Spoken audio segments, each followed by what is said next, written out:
Salam adik-adik, selamat hari Minggu. Kembali lagi sama Kak Yogi.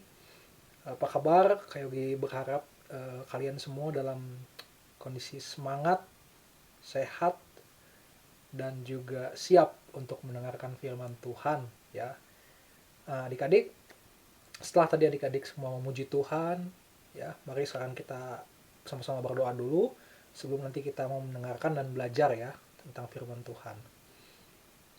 Mari kita berdoa.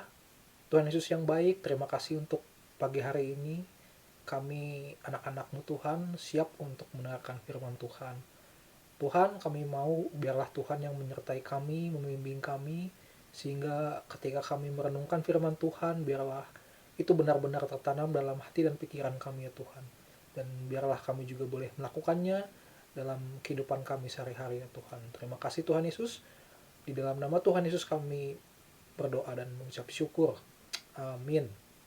Oke adik-adik, hari Minggu ini Kak Yogi mau tanya dulu nih ya sama adik-adik semua. Uh, Hari Minggu ini kita sedang merayakan apa sih adik-adik? Coba adik-adik boleh lihat ya. Kalau tadi pagi papa mama kalian atau uh, oma opa kalian gitu ya, atau keluarga kalian yang sudah dewasa itu yang tadi pagi ikut ibadah online mungkin ya.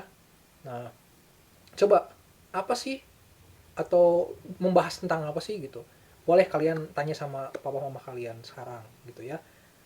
Nah, bagi kalian yang udah tahu adik-adik, benar ya, jawaban kalian itu uh, kalau ada yang benar, jawabannya adalah hari ini kita memperingati hari Pentakosta adik-adik. Apa sih Kak hari Pentakosta itu? Hari Pentakosta itu sebenarnya diperingati sama orang-orang Yahudi, sama orang-orang yang ada di Israel sana. Ya, jadi kita orang Kristen sebenarnya beda cara memperingati hari Pentakostanya. Kalau di Israel, di orang-orang Yahudi sana, mereka memperingati Pentakosta itu dengan cara mempersembahkan korban bakaran, kambing domba mereka. Mereka menyembelih. Kenapa mereka melakukan itu? Supaya Tuhan bilang ya di Imamat pasal 23, nanti adik-adik bisa baca di sana ya, bahwa kambing domba itu untuk menghapus dosa-dosa mereka, untuk menyelamatkan mereka sehingga Tuhan mengampuni kesalahan mereka, dosa mereka. Itu terjadi adik-adik pada perjanjian lama sebelum Tuhan Yesus datang. Tetapi kita orang Kristen adik-adik sudah meyakini bahwa Allah memberikan anak dombanya, yaitu siapa adik-adik? Ada yang bisa menebak anak domba Allah? Benar adik-adik, dia adalah Tuhan Yesus Kristus, Tuhan kita. Jadi sekarang kita tidak perlu lagi memberikan atau menyembelih domba, kambing domba. Kenapa? Karena sudah diberikan Allah kepada kita, domba Allah yang sempurna, yang tidak bercacat, yang suci, menggantikan domba dan kambing tadi. Nah, bukan keluar biasa lah kita adik-adik. Adik-adik harus bersyukur. Nah, jadi di hari Pentakosta ini adik-adik, kita tidak merayakan seperti orang Yahudi. Yang kita rayakan adalah memperingati turunnya Roh Kudus, tercurahnya Roh Kudus untuk adik-adik, untuk Kayogi, untuk jemaat mula-mula ketika itu. Nah, adik-adik bisa baca di Kisah Para Rasul pasal yang kedua nanti ya. Di sana dikatakan hari Pentakosta ya. Nanti di situ dikatakan bahwa Roh Kudus itu seperti apa adik-adik? Seperti lidah-lidah api. Terus kemunculannya itu seperti ada suara angin ya, seperti ada suara angin. Wah, adik-adik bayangin coba, ada suara angin terus ada seperti api di atas kepala mereka gitu ya. Waduh, apa nggak kebakar ya Kayogi rambut mereka? Ya Kayogi juga nggak tahu, enggak lah ya, masa kebakar gitu ya. Kan Tuhan juga maha mengasihi, nggak mungkin membakar rambut. Nanti botak kayak Kayogi. Oke, adik-adik. Nah adik-adik sekalian, sekarang pada pagi hari ini kita mau membahas ya satu buah firman Tuhan yang berkaitan dengan uh, peristiwa tercurahnya Roh Kudus. Ayo kita buka di Efesus pasal ke-6 adik-adik. Buka Alkitab kalian, Efesus pasal ke-6, ayatnya yang ke-11 sampai, dan nanti kita baca sampai ayat yang ke-18 ya, adik-adik sekalian. Kita baca mulai ayat yang ke-11. Kenakanlah seluruh perlengkapan senjata Allah, supaya kamu dapat bertahan melawan tipu muslihat iblis. Karena perjuangan kita bukanlah melawan darah dan daging, tetapi melawan pemerintah-pemerintah, melawan penguasa-penguasa, melawan penghulu-penghulu dunia yang gelap ini, melawan roh-roh jahat di udara.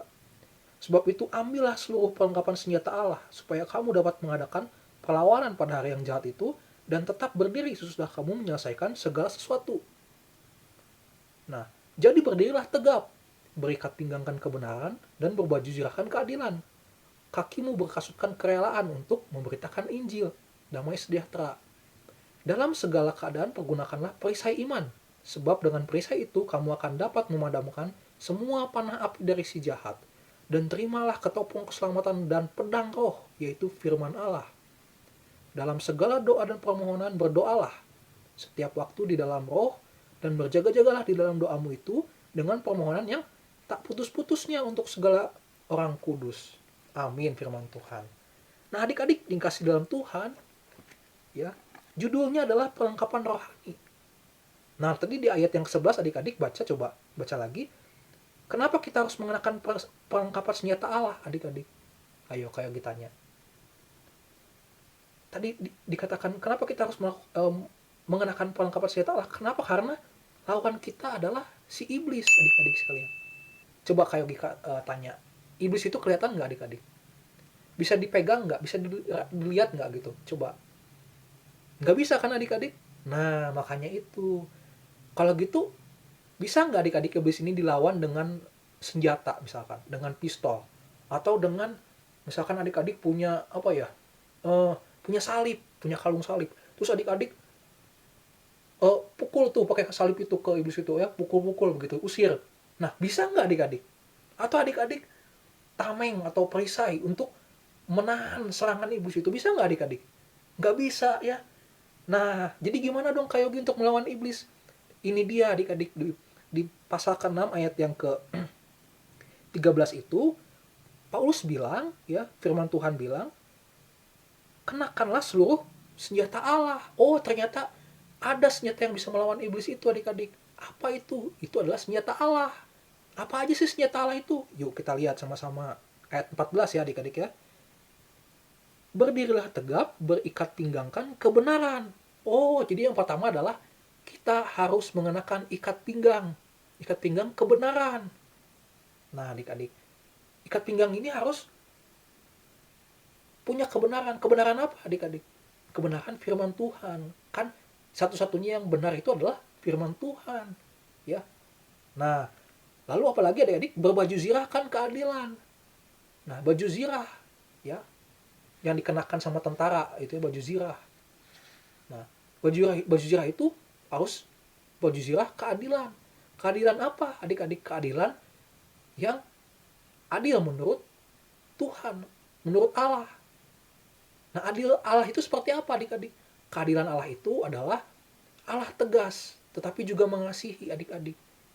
Allah menghukum atau memberikan hukuman kepada adik-adik itu bukan karena Allah tidak sayang, tetapi sebaliknya karena Allah mengasihi adik-adik.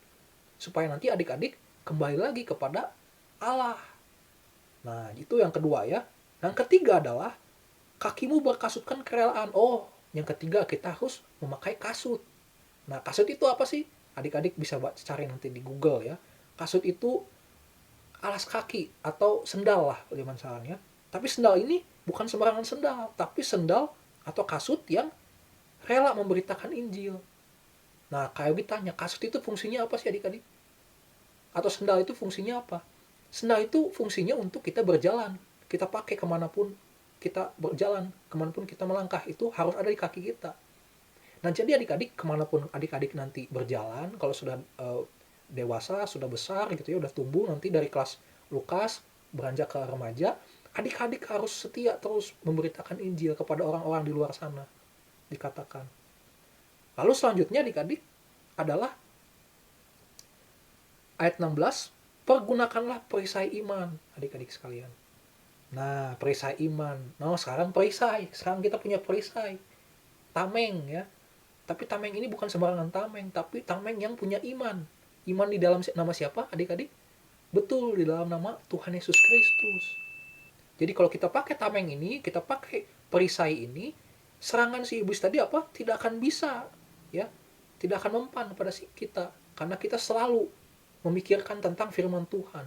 Jadi kalau mungkin adik-adik nanti dibisikin sama iblis ya, ayo jangan ikut ibadah gitu ya, ayo tidur aja lagi gitu. Nah, itu nggak mempan adik-adik. Kenapa? Karena adik-adik selalu pengen ketemu Tuhan. Selalu yang ada di pikiran adik-adik itu, aduh gimana caranya supaya saya itu terus bertumbuh. Aku terus bertumbuh di dalam Tuhan. Dengan cara beribadah gitu ya. Nah, lalu yang selanjutnya di ayat 17 adik-adik, terimalah ketopong keselamatan. Nah, ketopong itu apa adik-adik? Adik-adik bisa Google lagi gitu ya. Ketopong itu seperti helm ya, helm perlindungan di zaman perang gitu ya. Ketika itu di zaman perang Romawi. Nah, helm ini dipakai untuk apa adik-adik? Ada yang tahu? Benar, untuk kalau ada musuh yang mau menyerang kepala gitu ya, nggak akan kena, nggak akan luka kepalanya gitu, karena terlindung sama helm. Nah, jadi kalau iblis mau menyerang kita adik-adik, kalau kita pakai helm yang apa dikatakan sana, ketopong keselamatan, itu nggak mempan, itu terpental oleh si ketopong tadi. Nah, apa yang dimaksud dengan keselamatan adik-adik? Keselamatan adalah ketika kita sudah ditebus oleh Tuhan Yesus, ketika kita percaya sama Tuhan Yesus Kristus. Jadi kalau adik-adik sudah percaya sama Tuhan Yesus Kristus, otomatis adik-adik punya helm itu. Nah, sekarang adik-adik mau pakai nggak helm itu? Ya, supaya si iblis tadi nggak bisa melukai adik-adik, nggak bisa masuk ke pikiran adik-adik, nggak bisa mempengaruhi atau membisiki adik-adik, ya, nggak bisa mempengaruhi. Nah, lalu yang terakhir adik-adik di ayat ke 17 juga masih, dan pedang roh. Nah, ayo ada yang tahu pedang fungsinya untuk apa? Kalau tadi perisai untuk bertahan, ya pedang sebaliknya. Pedang adalah untuk menyerang. Nah, jadi ternyata adik-adik kita anak-anak Tuhan gitu ya yang percaya sama Tuhan Yesus, bukan hanya bertahan aja, bukan hanya pasrah kalau ada iblis menyerang kita, ya udahlah kita bertahan sama firman Tuhan. Bukan adik-adik. Bukan hanya itu aja gitu. Tapi kita bisa menyerang iblis juga dengan pedang tadi, pedang roh. Roh di sini adalah Roh Kudus tentu. Nah, karena kita sudah memperingati gitu ya, tercurahnya Roh Kudus kepada setiap jemaat, maka sebenarnya adik-adik kalian itu punya loh kuasa untuk menyerang si iblis. Nah, ayo gunakanlah, dikatakan di sini apa? Terimalah ya. Dikatakan terimalah ketopong keselamatan dan pedang roh. Nah, pedang roh itu disebut di sini apa adik-adik? Ayat 17, yaitu firman Allah adik-adik. Jadi dengan firman Allah, dengan firman Tuhan yang adik-adik baca ini loh, adik-adik ya, adik-adik bisa menyerang iblis. Ya, iblis ketakutan sama adik-adik. Belum juga ngelihat muka adik-adik atau belum juga mau ngedekatin adik-adik, iblis itu udah lari duluan adik-adik. Kenapa? Karena takut. Adik-adik selalu baca sama firman Tuhan. Hebat ya adik-adik. Itulah kuasa Roh Kudus, pedang roh dikatakan. Nah, kita semua punya itu adik-adik. Nah, mari adik-adik ya, karena kita sudah ngerti tadi senjata-senjata yang kita punya, yang dikasih Tuhan, yaitu perlengkapan senjata Allah. Mari mulai sekarang adik-adik kita pakai, kita gunakan dalam kehidupan kita adik-adik. Mau? Setuju? Harus adik-adik ya. Oke, amin firman Tuhan. Sekarang Kayogi mau kembali berdoa untuk setiap kita. Yuk. Tuhan Yesus yang baik, terima kasih untuk firman Tuhan ini. Kami bersyukur, biarlah kiranya Engkau yang memberikan kekuatan ya Tuhan melalui Roh Kudus-Mu, sehingga anak-anak-Mu Tuhan boleh mempergunakannya dalam kehidupan sehari-hari. Biarlah Engkau menuntun mereka, Engkau juga memberkati keluarga mereka, biarlah mereka sama-sama diberkati oleh Tuhan. Terima kasih Tuhan Yesus. Di dalam nama Tuhan Yesus kami sudah berdoa dan mengucap syukur. Amin. Nah adik-adik, kuisnya ya adik-adik ya, nanti Kayogi akan memberikan gambar-gambar adik-adik ya. Nanti Kayogi akan memberikan gambar-gambar. Nah dari gambar-gambar ini adik-adik tolong sebutkan ya, gambar ini tuh apa sih gitu ya. Terus fungsinya apa sih atau gunanya apa sih kalau berdasarkan tadi yang ayat-ayat yang kita bahas gitu ya. Nah, ada 6 gambar adik-adik, 6 gambar yang harus adik-adik cari. Pertama, cari namanya apa. Yang kedua, fungsi atau gunanya apa gitu. Ya, berdasarkan ayat yang tadi kita bahas adik-adik ya. Oke, kalau sudah, adik-adik langsung kirim ke grup. Oke, terima kasih. Tuhan Yesus memberkati kita.